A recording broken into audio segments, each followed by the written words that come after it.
تازه خبر د افغانستان کرکټ ملي لوبغاړی شهزاد محمدي یو ځل بیا د محمد نبي تر کپټانۍ لاندې لوبه کوي. چېرته ولې ویډیو را سره تر پایه وګورئ، په هر څه به پوه شئ. ګرانو زړه ته رانږدې مینوالو، السلام علیکم.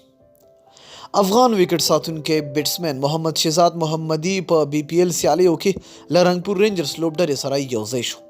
شهزاد محمدي باندې د افغانستان کرکټ بورډ لخوا د اصولو او قانون څخه د سرغړونې له کبله یو کلن بندیز لګېدلی چې راتلونکي اګست میاشت کې پای ته رسیږي.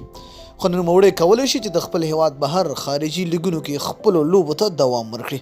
شهزاد محمدي د 2019 کال نړیوال جام سیالیو څخه د ټپونو له کبله بهر شو، خو نوموړي په کابل کې له رسنیو سره په خبرو کې ادعا وکړه چې نوموړي روغ رمټو خو په قصدي توګه له سیالیو بهر کړل شو. وروسته نوموړي د کرکټ بورډ له اجازې پرته پاکستان اکاډمیو کې تمرینات ترسره کړل او د کرکټ بورډ لخوا یو کلن بندیز سره مخ شو. د یادونې وړ ده چې د رنګپور رینجرز لوبډلې مرستیال روزونکی میزان نور رحمان بابول ویل چې ویسټ انډیزي لوبغاړی شای هوپ پر ځای شهزاد محمدي لوبډلې ته اخیستی دی. د میزان نور په وینا چې شای هوپ ورته ویلي چې یوازې یوه اونۍ به د لوبډلې سره وي، له همدې کبله یې افغان اوپنر لوبډله کې واخیست. نوموړي بریدګر لوبغاړی دی او په لنډه وریدو سیالیو کې ډېره ښه لوبه کوي.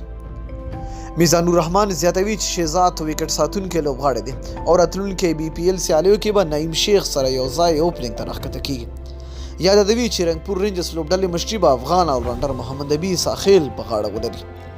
د یادونې وړ ده چې بنګلادیش کورنۍ BPL سیالۍ به د روانې ډسمبر میاشتې په 11 نیټې پیل چې د جنوري میاشتې تر 14 نیټې به دوام وکړي.